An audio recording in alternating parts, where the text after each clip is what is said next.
Environmental Science, Subject Code 333, Module 6, Lesson 19, Original and Concept of Sustainable Development. Hello learners, welcome to our Senior Secondary Environmental Science course of NIOS. I am Neelam Gupta, Course Coordinator of Environmental Science.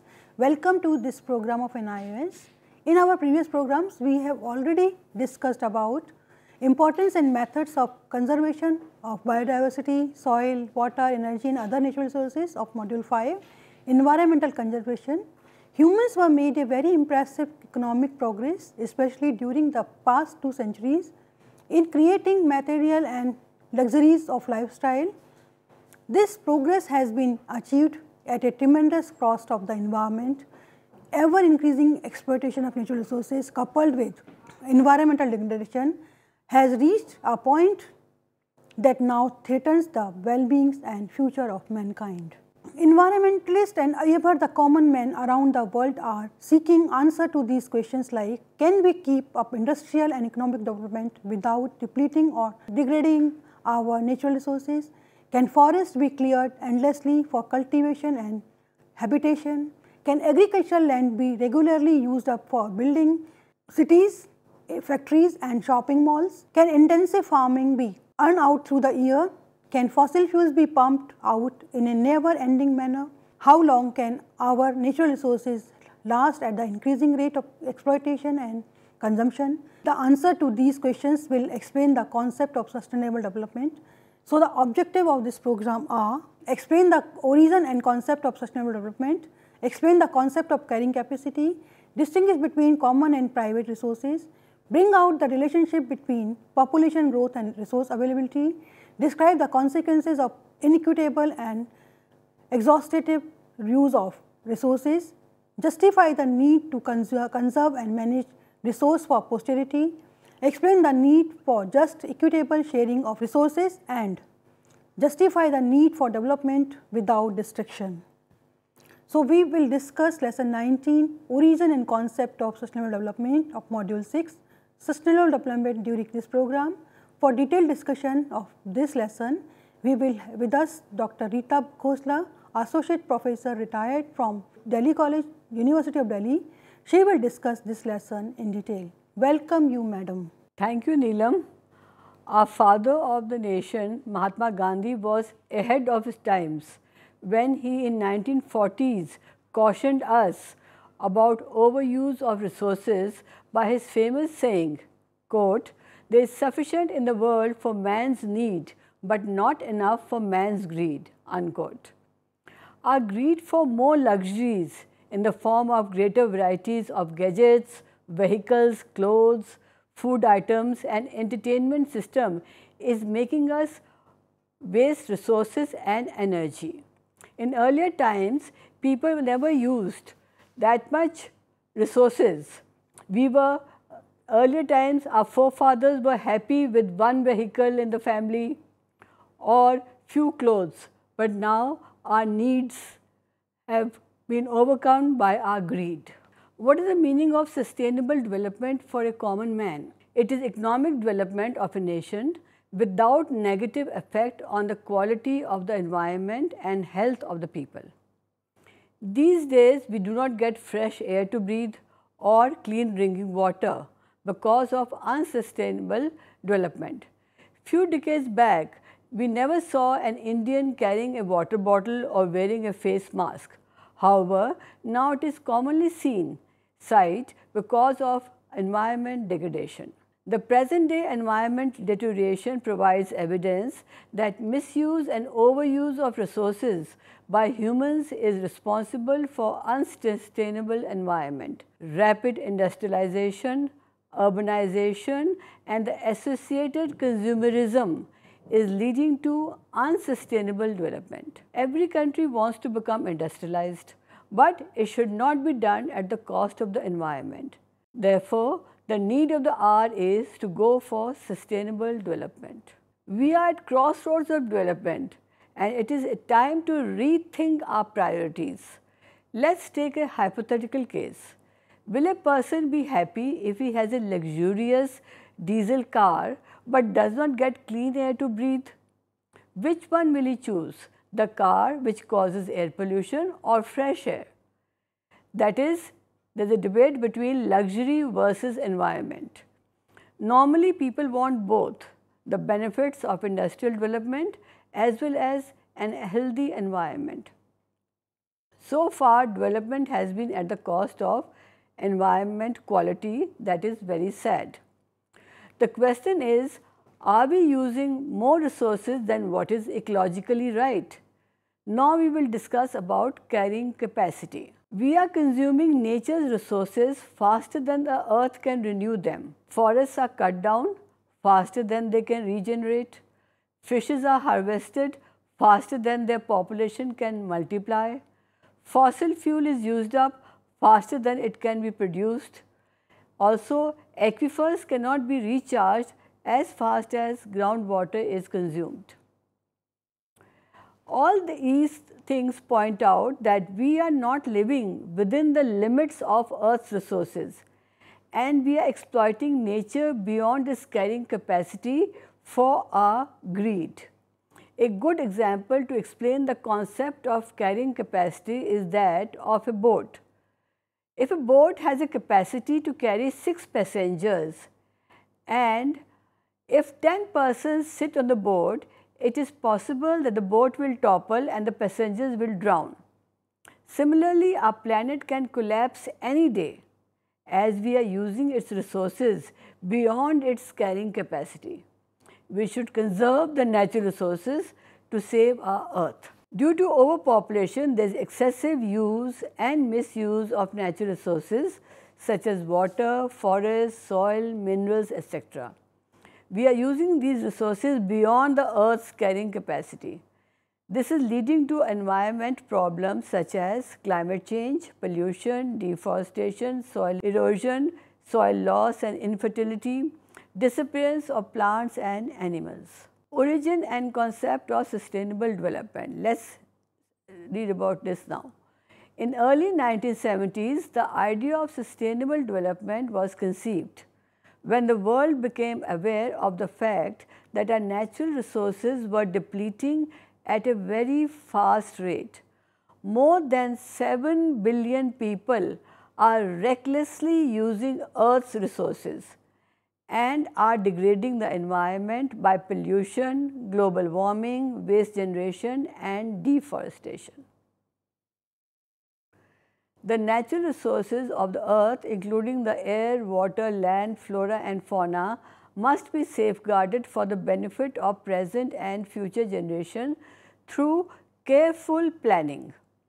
This fact was highlighted in the United Nations Conference on the Human Environment, where 113 countries participated at Stockholm in June 1972. It was also agreed by the member nations that the protection and improvement of human environment needed participation of the people of the whole world, and it was a duty of all governments to establish relevant policies. By late 1970s, it was recognized the world over that the environment and development were not two separate issues but interdependent concerns. Now we will discuss Brundtland Commission.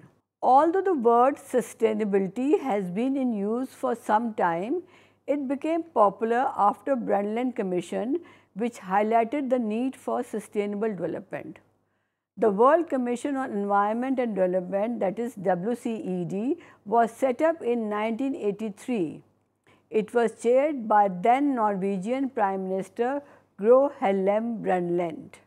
The Brundtland Commission, which was named after her, was first developed the concept of sustainable development when it published its report known as Our Common Future in 1987.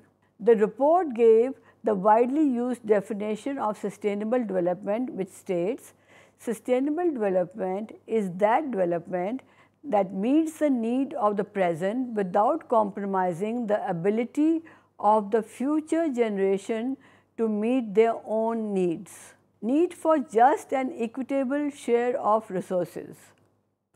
The definition of sustainable development emphasizes that the natural resources are important for our present day survival and also for the survival of our future generations. Any present development activity or program must consider its future consequences. Future generations should not inherit a degraded environment. We should hand over a safe, healthy and resourceful environment to our future generations. According to Brendan report, the three fundamental components of sustainable development are the three E's: environment protection, economic growth and social equity. As you can see in figure 1, environment protection is on top and then we have economic growth and social equity. So, these are the three pillars of sustainable development. You cannot have sustainable development which does not include care for the environment or economic growth or social equity. Environment protection. Use of eco-friendly technologies to conserve and enhance Earth's resources should be adopted by all nations. Economic growth. A stable and healthy economy should be achieved by making better use of resources and developing technology. Crop improvement programs, green technologies and using renewable clean fuel, better medical facilities, etc. will support the economic growth of the poor countries and narrow the gap between developed and developing nations. Social equity, it means there should be a minimum level of income and environment quality for all human beings. Sustainable development advocates for equity, particularly intergenerational equity. That means one generation should pass on healthy environment to next generation. Poverty and environment degradation. The term pollution of poverty was used for the first time in Stockholm in 1972 to refer to inadequate environment condition for the poor. In Stockholm Conference, the Indian Prime Minister remarked that poverty and unmet human needs were the worst kind of pollution. Today, we all realize that poverty cannot be overcome if we neglect the environment or development. Now, we will discuss about consequences of inequitable and exploitative use of resources. In order to achieve a sustainable life, a balanced and equal distribution of natural resources is necessary throughout the world so that the basic needs of each and every living being may be fulfilled. The rich consume much more than their fair share of resources, more than the planet can provide for everyone. Certain societies consume more and create more waste than others. For example, an average American consumes about 50 times more than an average Bangladeshi and generates at least 50 times more waste. The high levels of consumption by the rich lead to resource depletion and waste accumulation. These days we see the rich people are wasting so much of resources for their weddings and other gala functions. So they are the culprits who are wasting the resources. The poor have no alternative but to use resources in a short-sighted way. For example, cutting down trees for firewood before they are able to grow to their full height. Common resources are prone to overexploitation, as no one owns these resources and they are available to users at little or no charge. Examples of common resources are air, water, land, forest, ocean, river, mountains and wildlife. We are polluting our holy rivers, Ganga and Yamuna, as they belong to no one. Similarly, roads, streets, gardens, our heritage monuments are also public properties and misused. We should take care of common resources as we do our private resources. Next section is relationship between population growth and resource availability. Human population and resource scarcity. The main cause of unsustainability is in ever increasing human population. with increasing human population and natural resources are declining both in quantity and quality. Due to population increase, the natural resources are under increasing pressure, threatening public health and development. Water shortage, soil degradation, loss of forests, air and water pollution afflict many areas. As the world's population grows, improving living standards without destroying the environment is a global challenge. Population explosion is bringing about destruction of Earth's life support system. More than half of the world's population will be living in the cities by the end of 21st century. Meeting the basic needs of food, water and housing for the urban population will be difficult. Most developed countries currently consume resources much faster than they can regenerate. Developing countries such as India, which has rapid population growth, should focus on economic development without environment degradation. This figure shows the impact of overpopulation. Overpopulation is the cause of pollution, diseases, deforestation, loss of biodiversity, energy crisis, food scarcity, housing problem and so on. And this depicts how use and misuse of resources by growing human population is having tremendous impact on environment and human welfare. Next, we will discuss ecological footprint. Ecological footprint is measured by the unsustainability of a nation. The first publication about ecological footprint was by William Rees and co-workers in 1992. An ecological footprint is the amount of land and water needed to produce the resources needed by an average person in a country. It is a measure of the load imposed by a particular population or nation on nature. A rich person with lots of gadgets, cars and who often travels by air internationally and spends lot of resources in entertainment has big ecological footprint, whereas a poor person who uses cycle to travel, has very few gadgets and has low income, has low ecological footprint. In 2009, the US per capita footprint was 9.6 global hectares. That means a single American consumed energy and materials equal to that produced by 9 hectares of area, as can be seen in figure 3. Developing countries such as India has relatively low ecological footprint of 0.8%. However, since Indian population is more than a billion, its total ecological footprint is higher than that of Netherlands, which has less population. As we can see in this figure, India has 0.8, Netherlands 3.8 and United States of America 9.6 per capita ecological footprint. The ecological footprint was given by the data from World Wide Fund for Nature.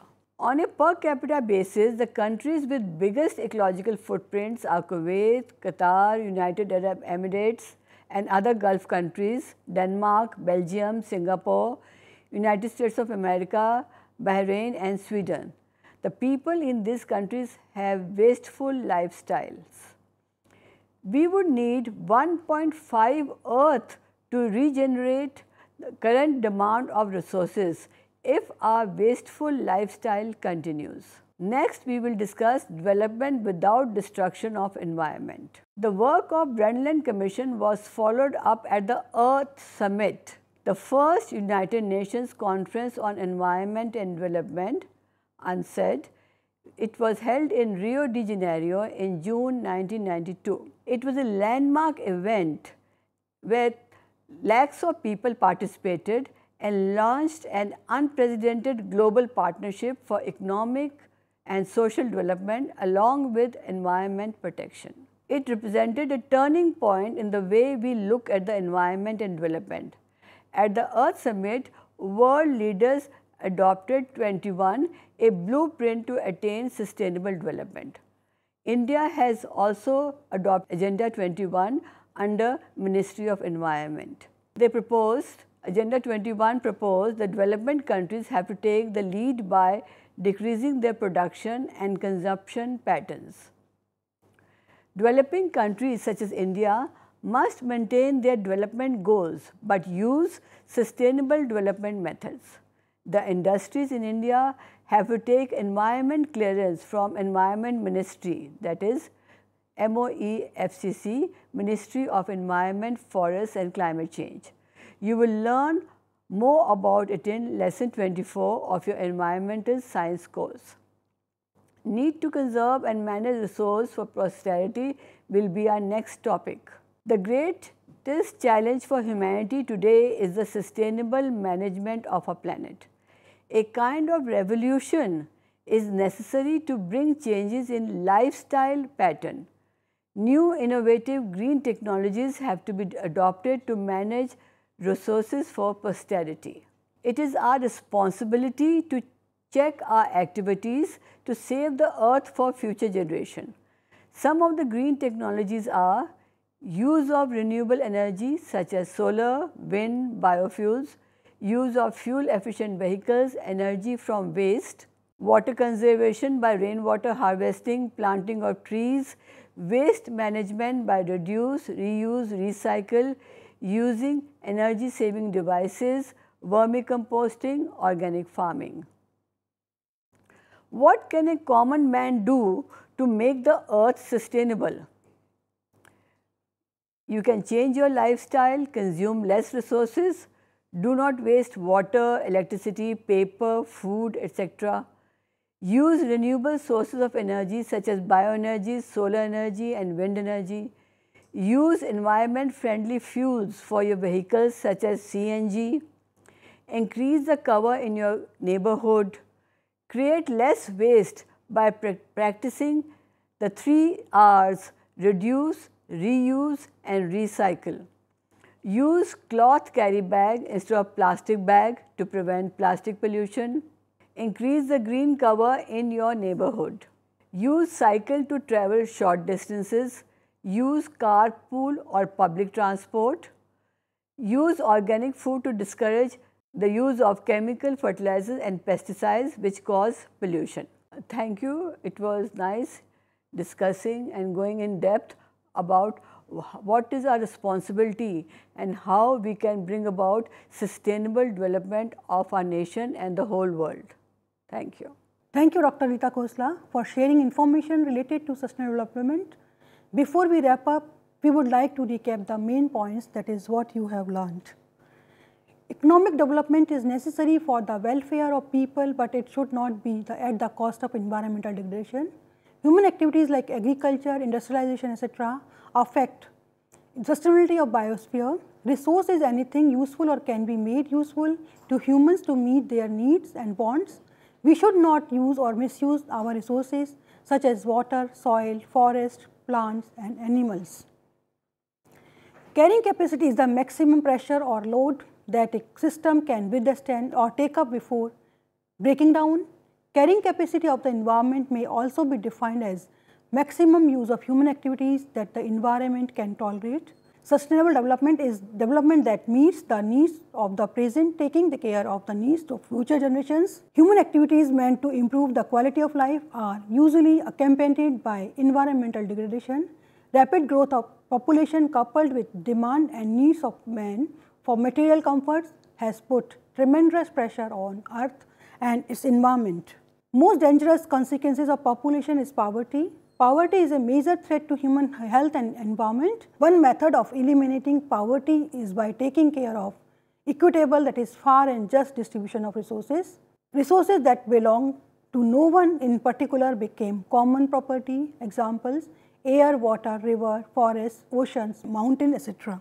Each of us must treat the common natural resources with same amount of care as one treats the personal things. Privately owned industries, agricultural land, houses, buildings, offices, gardens, etc. are cared for and looked after by the owners. Ecological footprint is a measure of area of earth required per person and waste productions. Ecological footprint of most people in developed countries is large because of the huge amount of consumption of natural resources. there is need to conserve and manage the resources for posterity. In order to improve the environment, it is important to act and encourage others for conservation of natural resources. Dear learners, this is all about lesson 19, Origin and Concept of Sustainable Development. We will come again to meet you with a new program of environmental science. Thank you.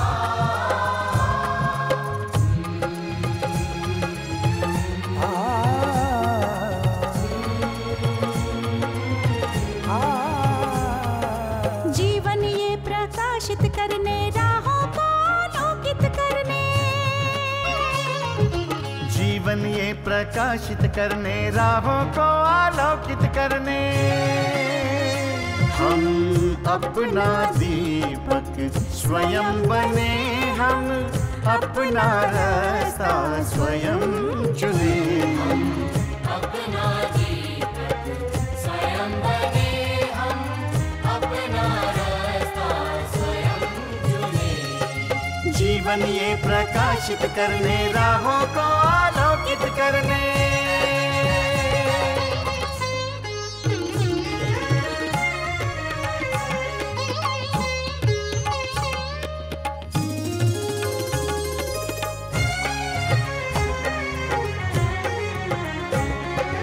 धन साधन समय की सीमा से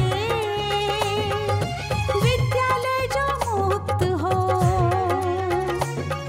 धन साधन समय की सीमा से विद्यालय जो मुक्त हो।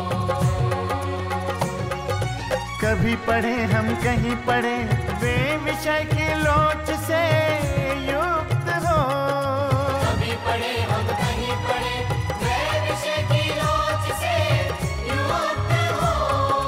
मित्रों हम उठे और जागे, मंजिल आने की ध्वनि सुने।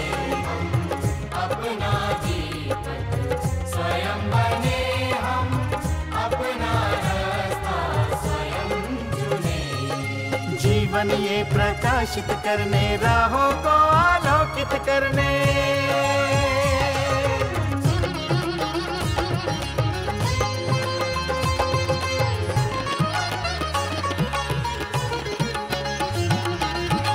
राष्ट्रीय मुक्त विद्यालय का है द्वार खुला सबकी खातिर। शिक्षा परीक्षा का अवसर एक बार ही क्यों मिलता फिर। शिक्षा और परीक्षा का अवसर एक बार ही क्यों